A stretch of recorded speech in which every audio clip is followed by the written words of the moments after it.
English classes, पीके English classes हैं और आज हम आपको बेसिक टेंस पढ़ाने जा रहे हैं। इसलिए आप लोग थोड़ा ध्यान से देखिएगा। अगर आपको टेंस पढ़ना है तो बेसिक नॉलेज होना बहुत जरूरी है। तो चलिए बिना कुछ जो है कि देर किए हम वीडियो को स्टार्ट करते हैं। तो चलिए, हमारे क्लास में स्टूडेंट भी यहाँ प्रेजेंट है। अगर आपको टेंस पढ़ना है तो टेंस के बारे में जान लीजिए। सबसे पहले टेंस का दो कैटेगरी होता है। नंबर एक होता है आपको जो है कि नेशनल, एक होता है आपको इंटरनेशनल। ठीक है, तो नेशनल और इंटरनेशनल में क्या अंतर होता है? इसे हम लोग रीजनल भी कहते हैं। रीजनल मतलब क्षेत्रीय, यानी कि जब हम टेंस को ट्रांसलेशन के नियम पर पढ़ते हैं तब हम कहते हैं उसको रीजनल टेंस। यानी कि हम लोग टेंस पढ़ते हैं किस लिए?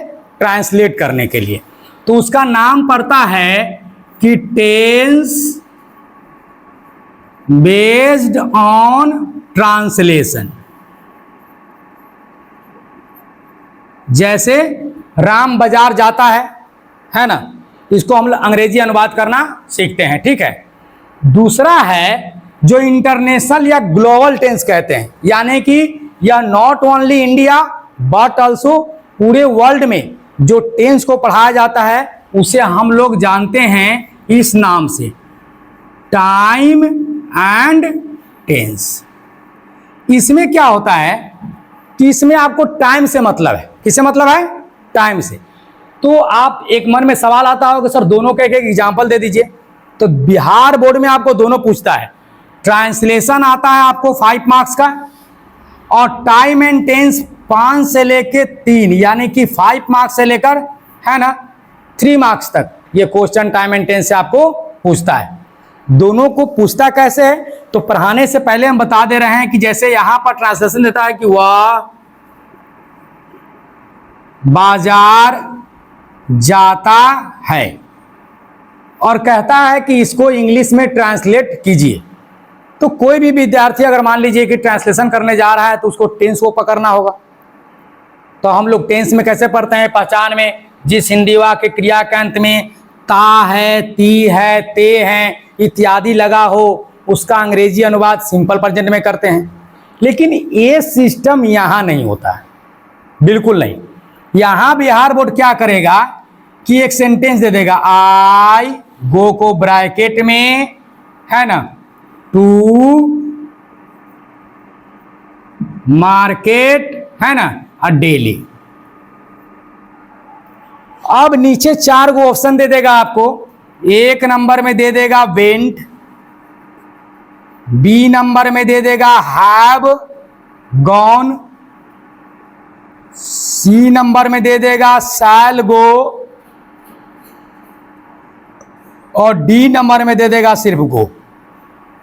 अब कहेगा कि दिए गए 4 विकल्पों में से एक सही विकल्प का चुनाव कीजिए। ये दोनों पैटर्न पर आपको बिहार बोर्ड क्वेश्चन पूछता है every years. I have been teaching since 2010, 2010 से हम पढ़ा रहे हैं और मैंने इस तरह के क्वेश्चन देखा है, आप भी देख सकते हैं। तो इसमें से सही आंसर कौन होगा? सही आंसर कुछ पता लग रहा है? आइडिया लगाइएगा। ए बी सी डी है ना, जय बजरंग बली, ओक्का बोक्का 3 तरोक्का लौआ लाठी खेलिएगा है ना, या अ ब तो तुम्हारे अ हो जाएगा ब। इसलिए हम यहां देखते हैं क्योंकि टाइम एंड टेंस है, यानी tense based on time. Time यहां डेली लगा हुआ है। क्या है? डेली मतलब प्रत्येक दिन। तो क्रिया एक बार हो रही है कि बार बार? बार बार। तो जब क्रिया बार बार होती है तो सिंपल प्रेजेंट में माना जाता है। किसमें? और डेली का प्रयोग सिर्फ सिंपल प्रेजेंट में ही किया जाता है। तो सही आंसर क्या होगा? डी नंबर, गो। क्या होगा? गो। अब देखिए टाइम का मैजिक दिखाते हैं। अब यहां पर हम क्या करेंगे? डेली को बदल देंगे और यहां लगा देंगे स्टरडे। स्टरडे। अब इसमें से कौन सा ऑप्शन होगा? ए नंबर होगा, वेंट। वेरी गुड, ए नंबर होगा। अब यहां पर हम इसको बदल देते हैं टाइम। अब यहां पर लगाते हैं TOMORROW, तो सही आंसर क्या होगा? शैल गो होगा, क्योंकि फ्यूचर में चला गया तो यहां शैल गो। अब इसको हम हटा देते हैं, अब लगाते हैं जस्ट नाउ। अब कौन सा ऑप्शन होगा? B number, have gone. तो इसे बोलते हैं टाइम एंड टेंस। टाइम बदलते गया और देखिए वर्ब बदलते चला गया, टेंस बदलते चला गया। तो मुझे आशा है कि ये दो टॉपिक आपको समझ में आई होगी। लेकिन बेसिकली हम लोग अभी इस पर बात करेंगे, नेशनल जो है कि टेंस, यानी कि राष्ट्रीय स्तर पर जो पढ़ाई जाती है। रीजनल, जैसे हम लोग हिंदी भाषी हैं तो हिंदी भाषावासी हैं, तो हम लोग हिंदी में जो है कि हिंदी वाक्यों को अंग्रेजी में अनुवाद करना कैसे सीखे, वास्तविकता जब वो टेंस पर आधारित हो तब। तो यहाँ पर हम सीधे अब ले लेते हैं, इसको मिटा देते हैं और आ जाते हैं अब हम टेंस पर, यानी कि हेडिंग लेंगे टेंस बेस्ड ऑन ट्रांसलेशन, यानी ट्रांसलेशन पर आधारित टेंस। तो टेंस को पढ़ने से पहले, या टेंस आपने बहुत पढ़ा होगा, पढ़ते भी है, पढ़ने पर आप लोग को एक समस्या आई होगी कि टेंस पढ़ने के बाद भी टेंस बहुत बच्चों को क्लियर नहीं हो पाता है। समस्या कहाँ रह जाती है, कहाँ प्रॉब्लम होती है? तो समस्या यहां रहती है। देखिए नंबर 1, सबसे पहले स्टूडेंट को सब्जेक्ट और ऑब्जेक्ट समझ में आना चाहिए। सब्जेक्ट और ऑब्जेक्ट, जैसे राम बाजार जाता है, राम बाजार जाता है, इसमें सब्जेक्ट कौन है? ऑब्जेक्ट कौन है? बाजार। ठीक, तो राम बाजार जाता है, वो एक्चुअली में ऑब्जेक्ट नहीं बल्कि कंप्लीमेंट है, लेकिन फिर भी ऑब्जेक्ट उसको मान के चलेंगे कि राम बाजार जाता है। मोहन सेब खाता है, सब्जेक्ट कौन है? ठीक, सब्जेक्ट कौन है? मोहन, और ऑब्जेक्ट कौन है? सेब है। ठीक, तो पहला आपका क्लियर है कि सब्जेक्ट ऑब्जेक्ट आपका क्लियर है, आपको समझ में आया? ठीक, दूसरा नंबर टॉपिक है कि हमारे स्टूडेंट को वर्ब का नॉलेज होना चाहिए।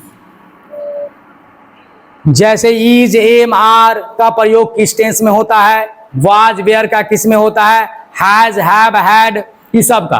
तो वर्ब में is, am, are, was, were, did, और उसके बाद हैड, यहां पर आएगा हैज, हैव, डू, और यहां पर डज। ठीक, इस सब की जानकारी चाहिए। अगर गलती से भी इसकी जानकारी आपके पास नहीं है तो भी आपका टेंस फंस जाएगा, क्योंकि जब प्रेजेंट कंटिन्यूअस पढ़ाएंगे तो रूल लिखवाएंगे subject plus is, am, are plus V4 plus subject. तो वहाँ स्टूडेंट कहेगा क्या लगाए, इज लगाए, एम लगाए कि आर लगाए, समस्या वहाँ आ जाएगा। प्रेजेंट परफेक्ट में जाएंगे तो सब्जेक्ट प्लस हैज है प्लस V3 प्लस सब्जेक्ट, फिर स्टूडेंट कहेगा वहाँ पर क्या लगाए हम, समस्या आ जाएगी। इसलिए इस सब की जानकारी आपको होनी चाहिए। तो जानकारी है इसका पूरा, है? देखिए इज, एम, आर का प्रयोग हमेशा प्रेजेंट में होता है, इस सब का हिंदी है क्या है?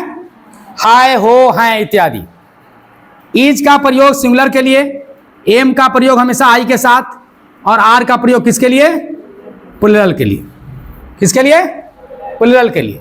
ठीक, हैज, हैव का प्रयोग भी प्रेजेंट में होता है, हैज का प्रयोग सिंगुलर के लिए और हैव का प्रयोग प्लूरल के लिए। यहां क्लियर? डू, डज का प्रयोग भी किस में होता है? प्रेजेंट में। तो डू का प्रयोग प्लूरल के लिए और डज का प्रयोग सिंगुलर के लिए। यहां तक क्लियर? अब देखिए, अब आते हैं वाज वेयर में। किसमें? वाज वेयर में दोनों का प्रयोग पास्ट में होता है। हिंदी इसका क्या है? था, थे, थी।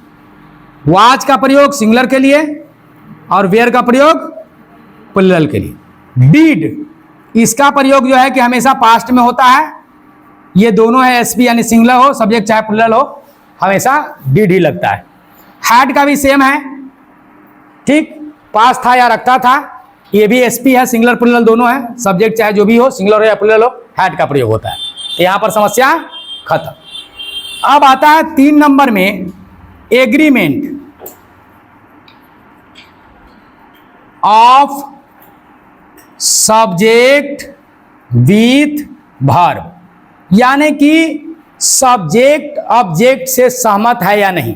इसका मतलब कुल मिला के हमारे स्टूडेंट को नंबर जानना जरूरी है। नंबर मतलब वचन, नंबर मतलब वचन।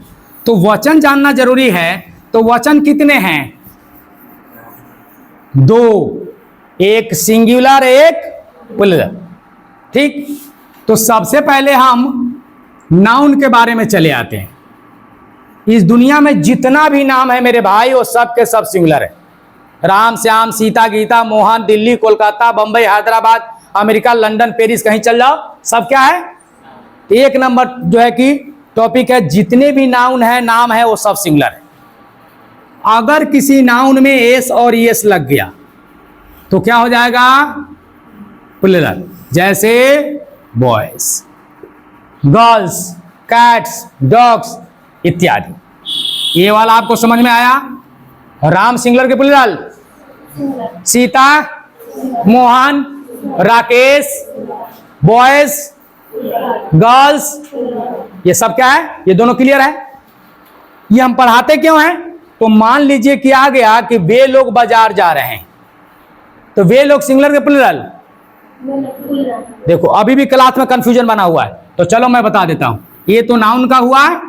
अगर प्रोनाउन सब्जेक्ट बनकर आए, क्या प्रोनाउन, तो प्रोनाउन में आई है, वी है, यू है, सी है, ही है, दे है और ईट है। हमारे स्टूडेंट को इसका भी नंबर जानना बहुत जरूरी है।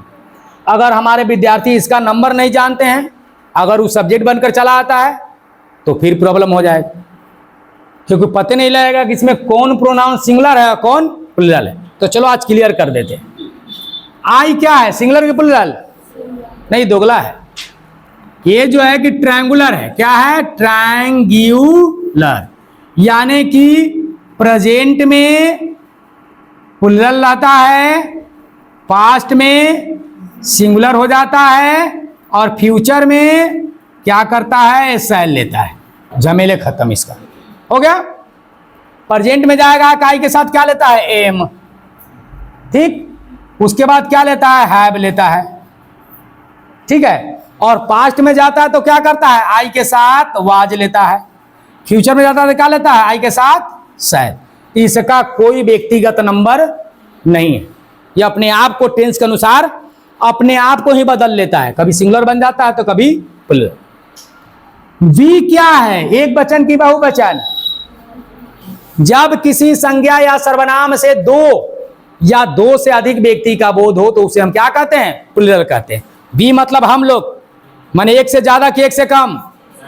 एक से ज्यादा, तो सिंगुलर के प्लूरल प्लूरल, तो यहां पर लिख देते हैं प्लूरल।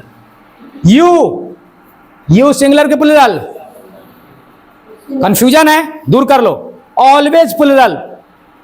यू का अंग्रेजी में कोई सिंगुलर फॉर्मेट नहीं है मेरे भाई, हमेशा प्लूरल, तो लिखते हैं ऑलवेज प्लूरल। बहुत लोग बोलते हैं क्यू यू तुम्हारे बारे में बात कर रहे हैं तो आर क्यों लगाते हैं? इज लगा, लेकिन इज न लगा क्या लगाते हैं? आर। यू क्या है? Always plural. सी किसी लड़की, दुनिया के जितने भी लड़कियां हैं फीमेल है, सब के बदले में आने वाले जो है कि प्रोनाउन क्या है? सी है। एक लड़की के बदले में, एक औरत के बदले में, एक महिला के बदले में, औरत महिला एक होता है, कंफ्यूज नहीं होना। इस सब के बदले में क्या आता है? सी। तो ये क्या है? केकरा बदले में? ये वो के बदले में आता है कि पूरे महिला के बदले में आता है? वो कह रहा है पूरे महिला के बदले में आता है। हाँ तो ठीक है, जब बोलिया ना कि सी इज कमिंग, तो देखिए कय गो सामने से अबैत बा। हाँ तो यहाँ देख लो भाई, ओकरा लेल तो सब प्लूरल है। तो सी के जो क्या है? सिंगुलर है। क्या है? सिंगुलर। ही का प्रयोग कब होता है? जितने पुरुष जाति हैं, राम, श्याम, है ना, पीयूष के बारे में कंफ्यूज मत होना। पीयूष बड़ा कमीना नाम है, लड़की का नाम भी पीयूष है और लड़का का नाम भी पीयूष है। तो जितने भी मेल का नाम है, धीरेन्द्र महतो से लेकर जोगिंदर शाह तक, है ना, और प्रमोद कुमार साव से लेकर टमाटर लाल तक, जितना है मेल के नाम, सब के बदले में आने वाला प्रोनाउन क्या है? ही है। ये भी क्या है? सिंगुलर। दे मतलब वे लोग, एगो की अधिक। तो अब इस ए जो आएगा वो क्या हो जाएगा, प्लूरल। क्या हो जाएगा? और लास्ट में ईट है, खाने वाला नहीं, ईट मतलब यह या वह, यहां पर हो जाएगा ये सिंगुलर। क्लियर हो गया? अगर क्लियर नहीं होगा तो वीडियो देख देख कर यूट्यूब से उतार लेना, है ना, क्योंकि इतनी बड़ी लॉन्ग क्लास है, इसको 3-4 पार्ट में डिवाइड करके अपलोड हम करेंगे, ताकि तुम लोग को यहां अगर दिक्कत हो गया हो तो ससुराल तक वीडियो जाके समझ सकती हो, है ना। और तू अपना घर वाली के पढ़ा सकते हो, बाल बच्चा का भी पढ़ा सकते हो कि हाँ पीके सर के दूर घर पढ़ाई छौ, हम यही में पढ़ ले। ये हो गया क्लियर? अब टेंस में चले, इतना क्लियर है ना? हाँ, न टेंस में जैसे और समस्या है, इसको मिटा दें, हाँ, उतारना मत। अब क्या हमारे विद्यार्थी को सेंटेंस के बारे में पता है? तो गोलुआ कहेगा कि ना गुरुजी सेंटेंस में तो समझ में ना आबले, रउआ कहिले कि अफर्मेटिव रूल लिखो, हमरा बुझेबे ना करले कि सेंटेंस अफर्मेटिव में है कि नेगेटिव में, समस्या होता है ना। तो सेंटेंस को बेसिकली पढ़ेंगे, डीप में नहीं जाएगा। डीप में सेंटेंस 5 प्रकार के, एसर्टिव, इंट्रोगेटिव, इंपरेटिव, एक्सक्लेमेटरी और ऑप्टेटिव, वहां पर नहीं जाएंगे, हम आएंगे टेंस के आधार पर। तो 1 नंबर कौन है? अफर्मेटिव, और 2 नंबर नेगेटिव, और 3 नंबर इंटेरोगेटिव, और 4 नंबर होता ही नहीं, हाँ होता है ना, WH। कथी होता है? हाँ, यो हम यहाँ आके पढ़े, हम कलकत्ता से इतना पढ़ के आए थे, हमको WH पता नहीं था, लड़का लोग बताया यहाँ के कि WH होता क्या है। ठीक, उसका कहना है कि वेन, हाउ, हुज, हुम, वेयर, ये सब WH है। तो हम पूछे कैसे रे? तो ना देखिए सब में WH लगल बा। तो हम कहें कि रे में हाउ में WH कहाँ है? तो बा ना NWNH। हमारा बिहार जो है जुगाड़ पर चलता है मेरे भाई, समझे कि नहीं? यहां पर इसको हटाइए, अब आइए। तो अफर्मेटिव सेंटेंस किसे कहते हैं? राम बाजार जा रहा है, अफर्मेटिव की नेगेटिव की इंट्रोगेटिव? अफर्मेटिव बना है अफर्म से, किससे? अफर्म मतलब स्वीकार करना। जिस वाक्य के सहायता से वक्ता किसी घटना, किसी तथ्य को स्वीकार करता है, उसे अफर्मेटिव सेंटेंस कहते हैं। तो हम रूल लिखवाएंगे, अफर्मेटिव के रूल अलग, नेगेटिव के अलग, इंट्रोगेटिव के अलग, और WH के अलग। एक और होता है इंट्रोनेगेटिव, WH नेगेटिव। अभी लेके 4 गो रूल जाएगा, कोई लिखा दिखेगा, बोले कहाँ पढ़ा लेबे? बोले पी के सर किया। बोले क्या गो लिखल? वो 4 गो रूल, हाँ, ओकरा 9 बैठ होता, यही से 4 गो लिखल। हमार सर जी तो 6 गो लिखावल। बोले कथी? तो affirmative, negative, interrogative, interronegative, WH negative. बोले रे सही कहले तोर सर जी तो बड़ी जानकार हथुन। बोले तोरा कथी बुझाई छौ? सर जी हमारे यहाँ वहाँ पढ़ के आयल है। तोर सर जी कहाँ से पढ़ ले? तो कलकत्ता से। बंगाली पढ़ ले, भरसक समझ में ओकरा ना आवे छौ। अब यहाँ देखो, अगर इंट्रोगेटिव नेगेटिव बनाना है तो सब्जेक्ट के बाद नोट लगा दीजिए। Is Ram going to market, note लगा दो, is Ram not going to market. यहां पर अगर WH है, where is Ram going, where is Ram not going. तो खाली स्टूडेंट को लिखा देंगे कि सब्जेक्ट के बाद नोट लगा देना, इंट्रोनेगेटिव हो जाएगा। तो लिखवाला थे का है? बोले हम 72 को पढ़े ले रूल, तो कै गो पढ़ा ले? तो हम 72 को ना पढ़ा ली, हमरा कमे पढ़ावल, तो कमे कराबत होता। अब यहाँ पर आइए, अफर्मेटिव समझ में आ गया। राम बाजार जा रहा है, कौन सेंटेंस है? सीता गाना गा रही है, मोहन खेल रहा है, अफर्मेटिव है। नेगेटिव नेगेशन से बना है, किसे? मतलब जिस हिंदी वाक्य में नहीं लगा हो, क्या लगा हो? नहीं, वो सब क्या माना जाएगा? नेगेटिव माना जाएगा। क्या माना जाएगा? जैसे मैं बाजार नहीं जा रहा हूं, सीता नहीं नाच रही है, मोहन नहीं देख रहा है, तो मोहन है गलती है। सीता नाचे मोहन ना देखे तो होना है गलती है, लेकिन है क्या? नेगेटिव। क्या है सर? इंट्रोगेटिव समझा दीजिए। तो जिस हिंदी वाक्य के सहायता से चल रहा है ना, जिस हिंदी वाक्य के सहायता से प्रश्न पूछे, क्या पूछे? प्रश्न पूछे, क्या कहते हैं? Interrogative sentence. तो इंट्रोगेटिव 2 प्रकार का होता है, एगो सिंपल इंट्रोगेटिव, एगो WH। तो सिंपल इंट्रोगेटिव हमेशा क्या से शुरू होता है? किससे? और WH वाला में कब, कहां, क्यों, कैसे, किसका, किसको इत्यादि लगा रहता है। ठीक, तो सिंपल इंट्रोगेटिव किससे शुरू होता है? क्या से। कोई पूछा क्या राम बाजार जा रहा है, ठीक, क्या है? Affirmative, negative, interrogative. क्या तुम खेल रहे हो? क्या सीता जा चुकी है? क्या मोहन आएगा? है ना। तुम कहां जा रहे हो? WH। तुम क्या खाओगे? WH। तुम कब आओगे? सीता कब खेलती है? ये वाला क्लियर हुआ? तो सेंटेंस की जानकारी आप लोगों को पर्याप्त हो गई होगी। जहां तक मुझे आशा है कि सेंटेंस आप लोगों को समझ में आ गया होगा। तो अब सेंटेंस समझ में आ गया तो अब आप टेंस पढ़ने के लिए पूरा रूप से तैयार।